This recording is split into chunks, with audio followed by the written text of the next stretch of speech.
আর এসর কাকেলেঙ্গা কি হদিয়া কাকুনি সর আল্লাহর ডরানো করে দুনিয়ারও বা মানো করে মানে কেমন মাঝি না সালি কিনার যাদের সুপুটার কলা আছে মোমা মাঝি টাজি জিন আছে ইনের টুয়াইটে মারি গেল টুয়াই যায় গুটু টানি টানি নেলাই নেলে বক ছুরি মারি মারি গেল कि गुलाम कौम का कोई मुस्तकबिल नहीं है। মাস্টারদের মধ্যে দেখেন যে ওরা একজন ওইজনই ওরা দুজনের বছরে কমপ্লেন করে থাকা গেছে ওরা দেয় এদের টুয়াই নিয়ে এলো আরসা ফুরা গেলে তো সদ্দিরে আরসা ফুলা এর কি হইবদে আলিয়াকিন ফুরা এর কি হইবদে আরসা ফুর অনমানি রোহিঙ্গা কোন ফুরা জঙ্গই আরসা ফুর অনমানি রোহিঙ্গা কম মিটি জঙ্গই ইয়ান মন রাখো নরা খানম্মা ফুনিলো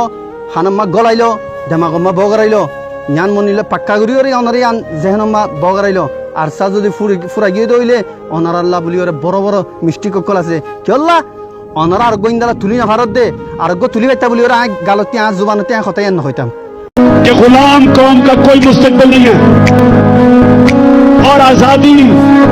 कोई प्लेट पे रख के नहीं देता, आजादी के लिए लड़ना पड़ता है। হক্কর জামাতর বড় বড় আমিরকল শহীদ ওনার বাউজি দিও হক্কর জামাত কমজোর না বলকে আগুতুন আরো মজবুত হইরা বেশা বেশি কামিয়াবি হাসিল করতে আছে ইয়ান ওনারা জানো ইয়ায়ো আরকানের জমিনের মাঝে রোহিঙ্গা কওমের আজাদিল্লাহ বলিয়ারে আর আমির মুহতারাম জনাব আবু আম্মার জুনুনি হাফিজাহুল্লাহ তাআলা ইবায়ে ইয়ার 2-3 বছর আগে हर सेटल लबली और हर एकन उसूल हर एकन निजाम हर एकन कानून हर लबली और बनाए दिए ऐसा लबली आरा हर एकन सेटर निजाम मजे अगतुनार मजबूती अल्हम्दुलिल्लाह और आरा मुम्मिके आरो यातुनार मजबूती सादे हमरे बनाए लो जायूं इंशाअल्लाह बितौफीक़िल्लाह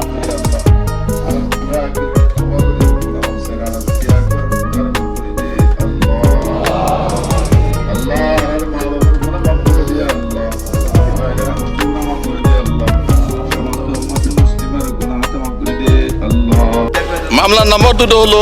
সিদ্দিক হোসেনের মামলা নম্বর 28/3/2025 যেটা সন্ত্রাস দমন আইনের মামলা আর সিদ্দিক 29/3/2025 সেটা হলো ফরেন অ্যাক্টের মামলা মনিরুজ্জামান সলিমুল্লাহ আসমতুল্লাহ হাসান এদের দুইটা মামলা সিদ্দিক হোসেন মামলা নম্বর 28/3/2025 সিদ্দিক হোসেন মামলা নম্বর 29/3/2025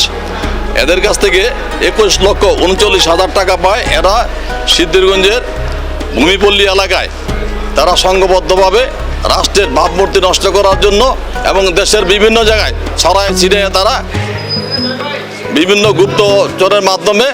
রাষ্ট্রের ক্ষতি করার জন্য যখন আমাদের পার্বত্য চট্টগ্রামের ক্ষুদ্র নৃগোষ্ঠীর সাথে বাংলাদেশের একটা খারাপ সম্পর্ক সৃষ্টি হয়েছিল একটা সমস্যার সৃষ্টি হয়েছিল তখন আতাউল্লাহ জুলুনি তিনি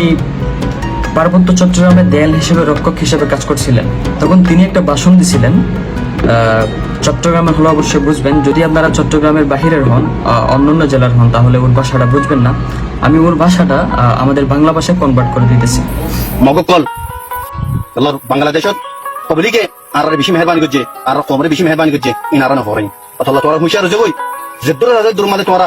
স্টপ হয়ে জগই নহলে তোমার হাসান নাশে করে ফেলাই তো ওনার বক্তব্যতে বোঝা যায় মানে বাংলাদেশের জন্য অনেক টান ছিল ওনার তো গ্রেপ্তার করাটা আমি মনে করি দেশের আইন অনুযায়ী গ্রেপ্তার করেছে তবে আমার মনে হয় আতাউল্লাহ জুলুনিকে ছেড়ে দেওয়া উচিত